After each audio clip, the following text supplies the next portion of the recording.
अथ षड्विंशोऽध्यायः। पार्वती की परीक्षा लेने के लिए भगवान शिव का जटाधारी ब्राह्मण का वेश धारण कर पार्वती के समीप जाना। शिव पार्वती संवाद। ब्रह्मा जी बोले, हे नारद, उन मुनियों के अपने अपने लोक चले जाने पर जगत सृष्टा प्रभु शिव ने स्वयं पार्वती के तप की परीक्षा लेने की इच्छा की। प्रसन्न चित्त वे शिव जी परीक्षा के बहाने उन्हें देखने के लिए जटाधारी रूप धारण कर पार्वती के वन में गए।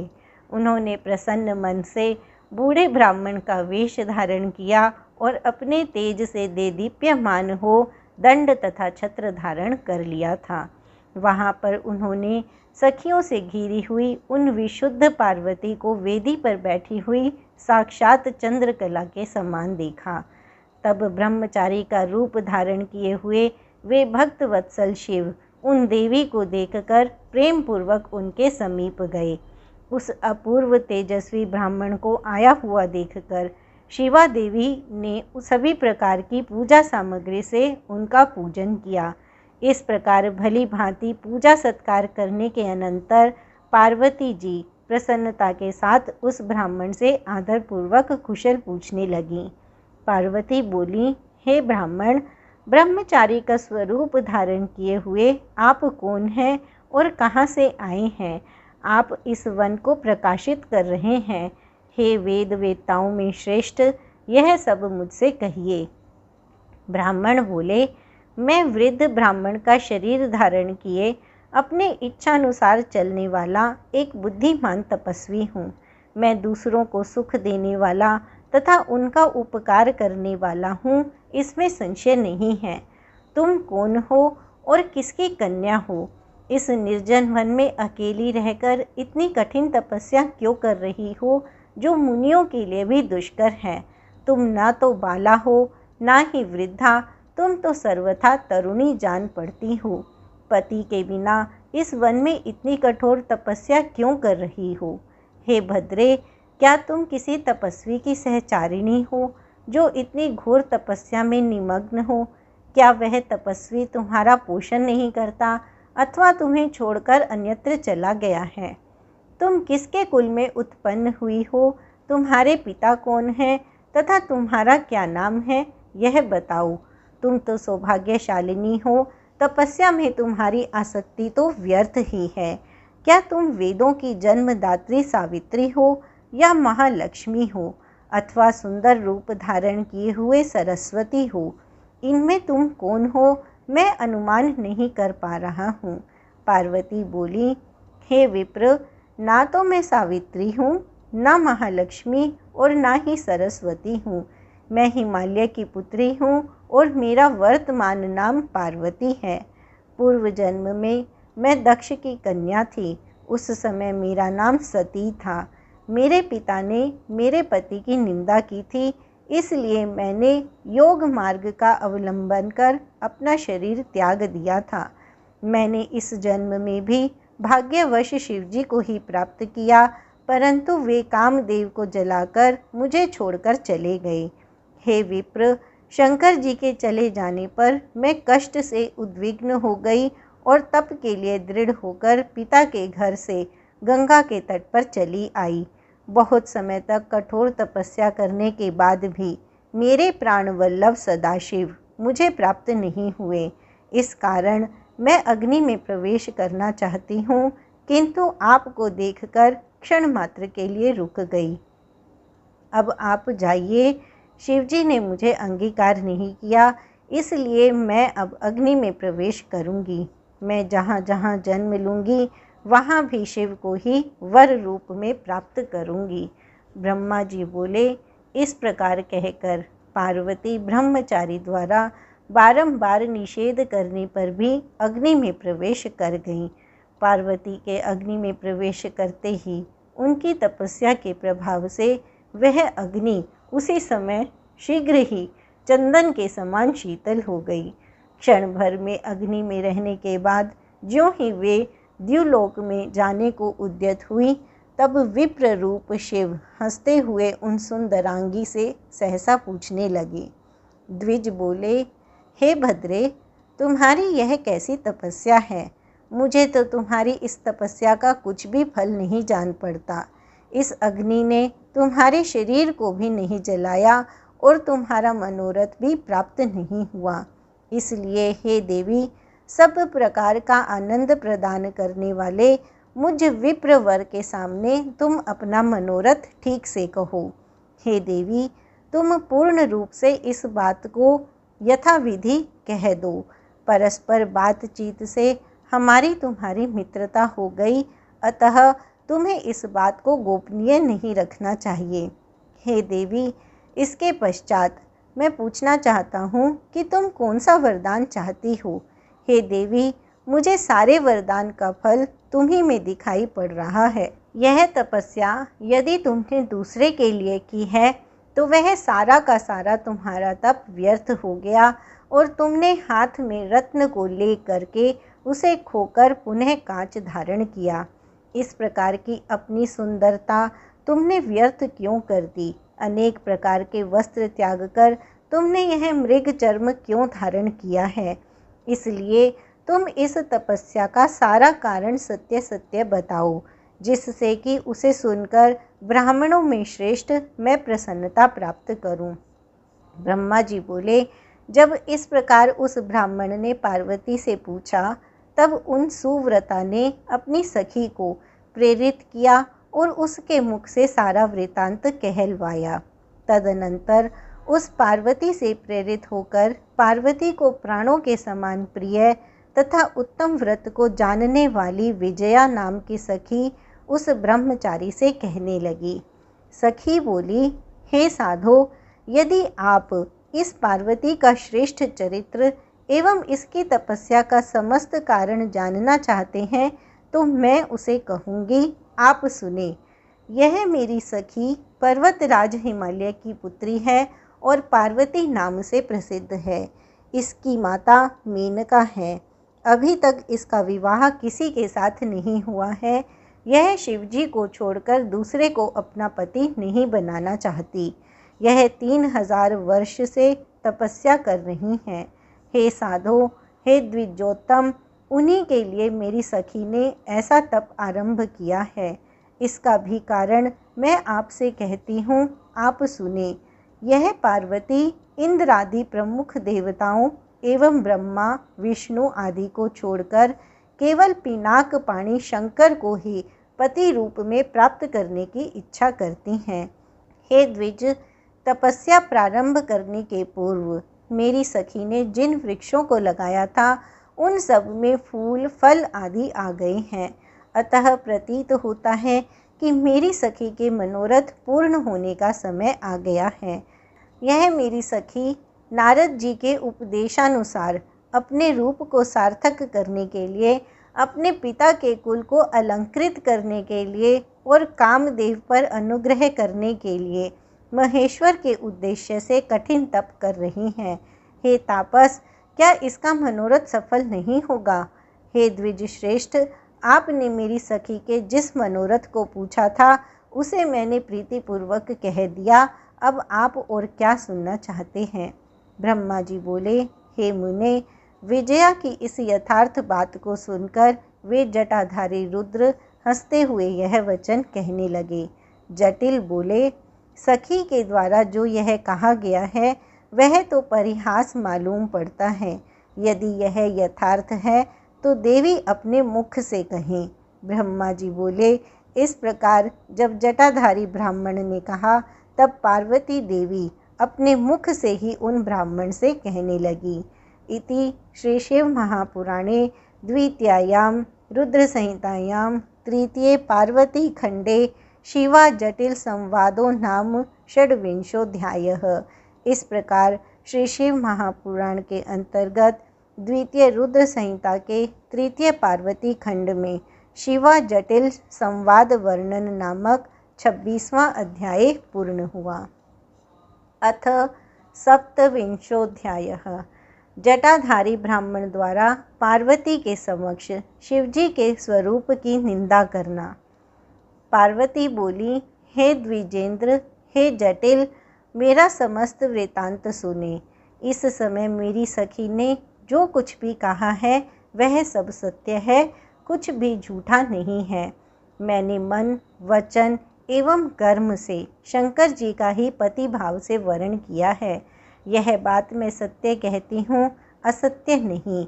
मैं जानती हूँ कि दुर्लभ वस्तु मुझे कैसे प्राप्त हो सकती है, फिर भी मन की उत्सुकतावश मैं इस समय तप कर रही हूँ।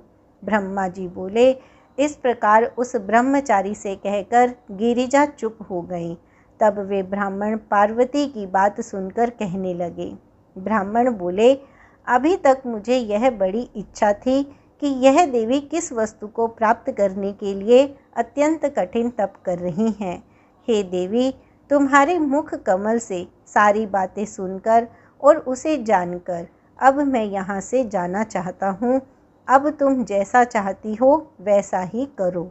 यदि तुम मुझसे इन बातों को ना कहती तो मित्रता व्यर्थ हो जाती। कार्य तो होनहार के अनुसार होता है, इसलिए सुखपूर्वक उसे कहना चाहिए।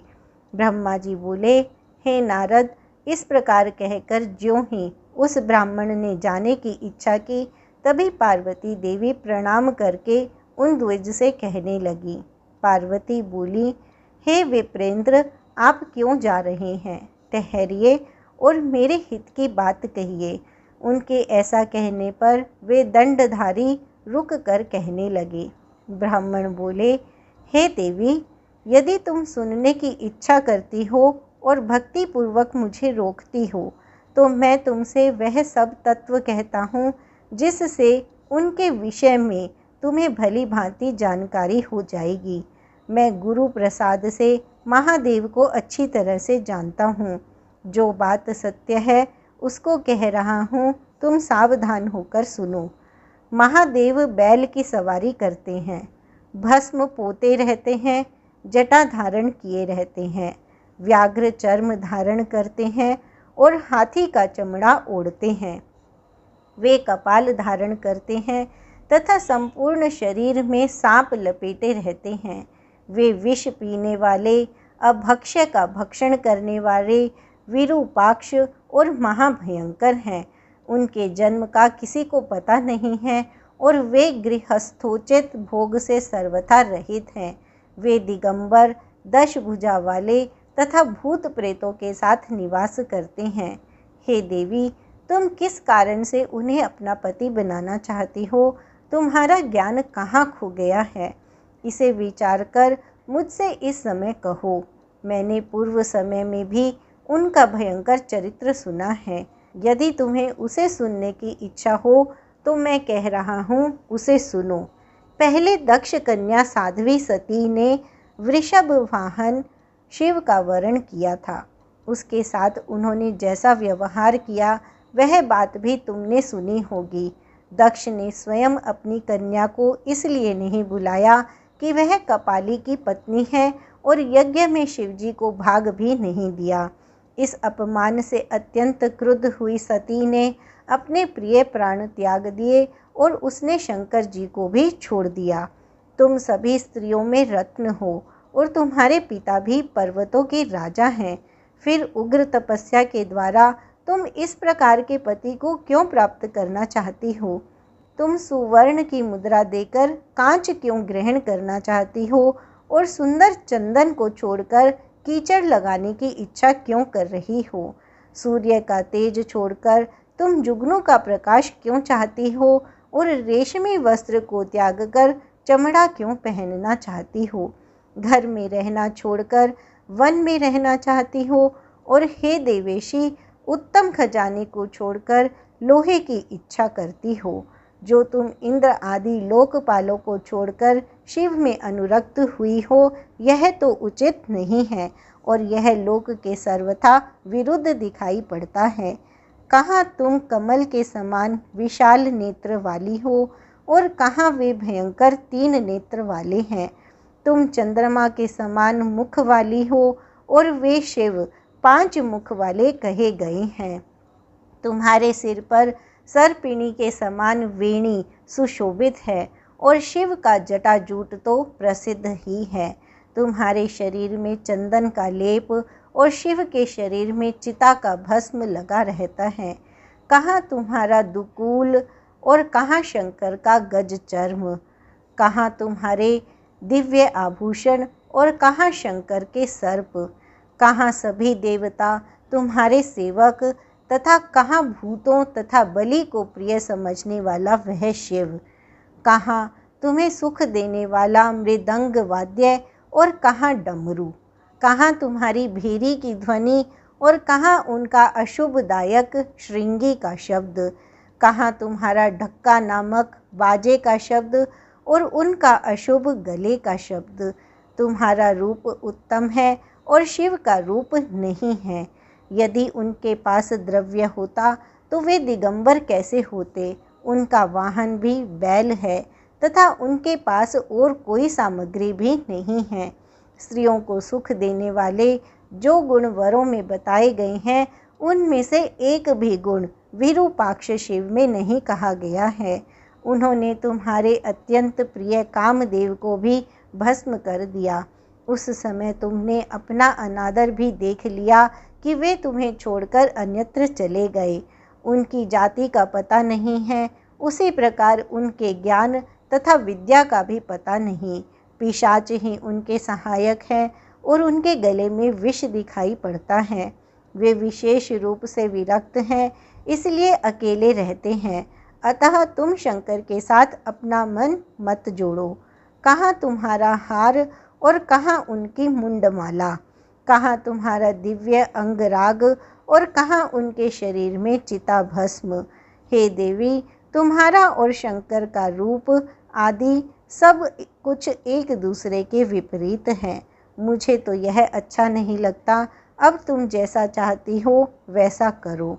जो कुछ भी असद वस्तु है वह सब तुम स्वयं चाह रही हो, तुम उससे अपना मन हटा लो, अन्यथा जो चाहती हो उसे करो। ब्रह्मा जी बोले। उस ब्राह्मण के इस प्रकार के वचन सुनकर पार्वती कुपित मन से उन शिव निंदक ब्राह्मण से कहने लगी। इति श्री शिव महापुराणे द्वितीयायां रुद्र संहितायां तृतीये पार्वती खंडे ब्रह्मचारी प्रतारण वाक्य वर्णनम नाम सप्तविंशोऽध्यायः।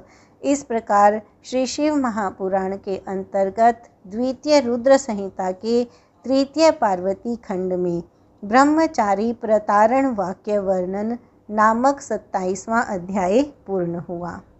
अथाष्टाविंशोऽध्यायः। पार्वती द्वारा परमेश्वर शिव की महत्ता प्रतिपादित करना और रोषपूर्वक जटाधारी ब्राह्मण को फटकारना।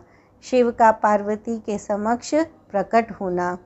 पार्वती जी बोली, मैं तो यही समझती थी कि यह कोई अन्य ही आया है, किंतु अब मैंने सब कुछ जान लिया है। क्रोध तो बहुत आ रहा है, किंतु ब्रह्मचारी होने से तुम विशेष रूप से अवध्य हो। हे देव, आपने जो कहा है उसे मैंने जान लिया, वह सब मिथ्या है, इसके अतिरिक्त कुछ नहीं। यदि आप शिवजी को जानते होते तो ऐसी विरुद्ध बातें नहीं करते। महेश्वर जो इस प्रकार का वेश धारण करते हुए देखे जाते हैं, उसका यही कारण है कि वे लीला करने के लिए ही वैसा वेश धारण करते हैं। आप ब्रह्मचारी का रूप धारण कर मुझे छलना चाहते हैं, इसलिए कुतर्क से भरी हुई ऐसी बातें मुझसे कह रहे हैं। शंकर के स्वरूप को मैं विशेष रूप से जानती हूँ, इसलिए विचार कर यथार्थ रूप से शिव तत्व कहती हूँ। वस्तुतः वे निर्गुण ब्रह्म हैं और कारणवश सगुण हो जाते हैं। जो निर्गुण होकर माया से सगुण रूप धारण करता है, उसका जन्म किस प्रकार से संभव है। वे सदाशिव सभी विद्याओं के अधिष्ठान हैं। उन पूर्ण परमात्मा को विद्या से क्या प्रयोजन।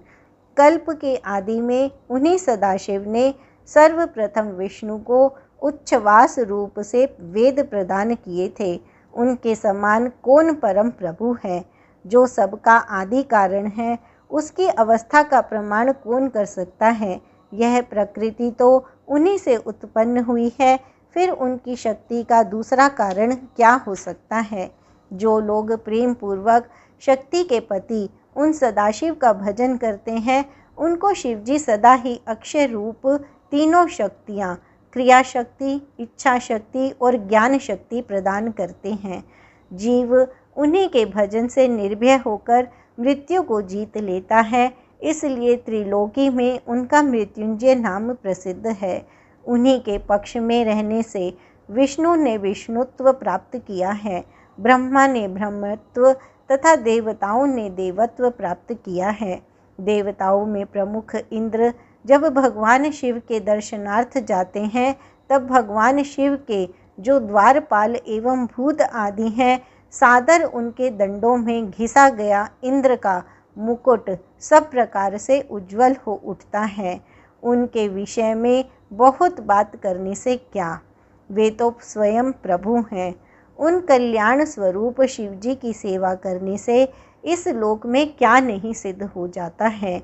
उन देव के पास किस बात की कमी है जो वे सदाशिव मेरी इच्छा करे। जो 7 जन्मों का दरिद्र हो, वह भी यदि शंकर की सेवा करे तो उनकी इस सेवा से उसे लोक में स्थिर रहने वाली लक्ष्मी की प्राप्ति होती है।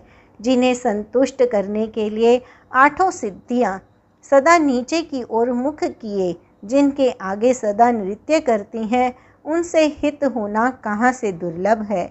यद्यपि समस्त मंगल उन शिवजी की सेवा नहीं करते, अर्थात वे मंगल वेश धारण नहीं करते, तो भी उनके स्मरण मात्र से ही पुरुष का मंगल होता है।